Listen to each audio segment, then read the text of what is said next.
The goal of the state government is to position the state of Andhra Pradesh as India's leading state in agriculture sector.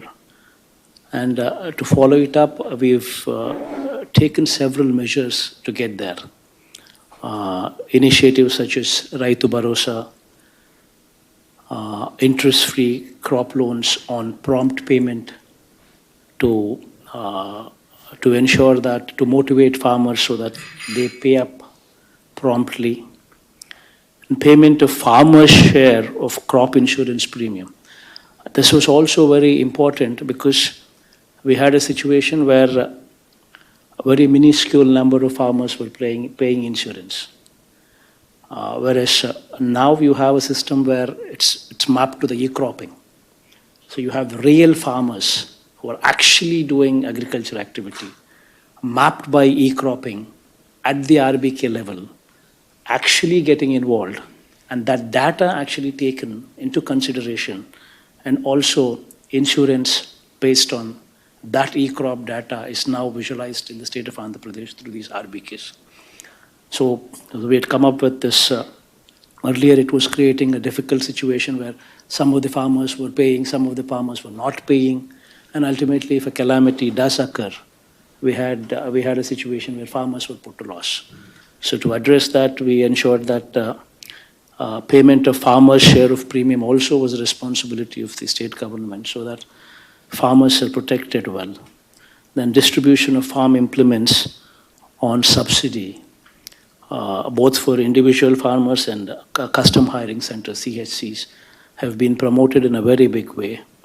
And most importantly, the RBK. The RBK is centric, 10,700 and odd RBKs would have already taken shape, hand-holding farmers from seed to sale at every stage. That is one of the biggest game changers that the state government could bring about. And to this, e-cropping made mandatory at the village level with the required staff positioned in the RBK and the Gram Sachivalayas. These are the game changers that actually took place. And now agri-testing labs at almost 147 constituencies, meaning to say every rural constituency has got now agri-testing lab as well.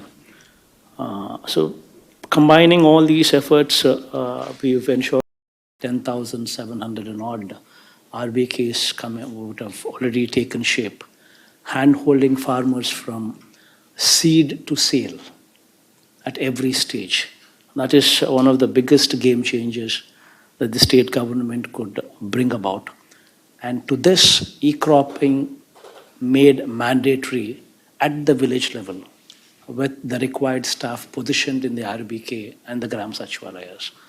These are the game changers that actually took place. Added to this, we're coming up with agri-infrastructure at the RBK level, at the village level in a very big way, be it primary processing, be it developing of these cold rooms or these go-downs, assaying equipment at RBK level.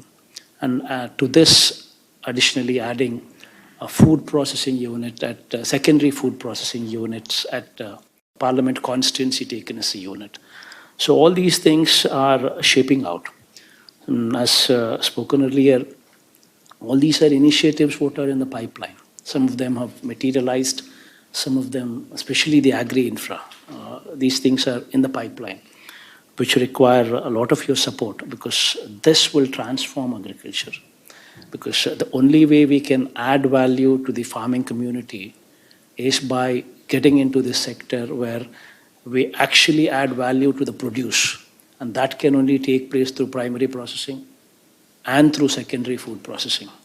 So that's exactly what we're trying to focus on, where we seek your blessings, all of your blessings, to support these endeavors. Schools, they're taking a huge transformation changes.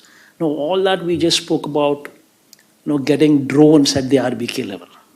Now, we're talking about this kind of development needs, the fundamental thing, what this kind of development needs is, you need to improve our schools.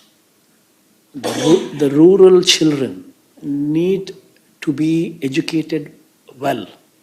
So we're converting all the schools into English medium, getting in CBSE. We have already brought in bilingual textbooks, one page Telugu, one page English in all the textbooks.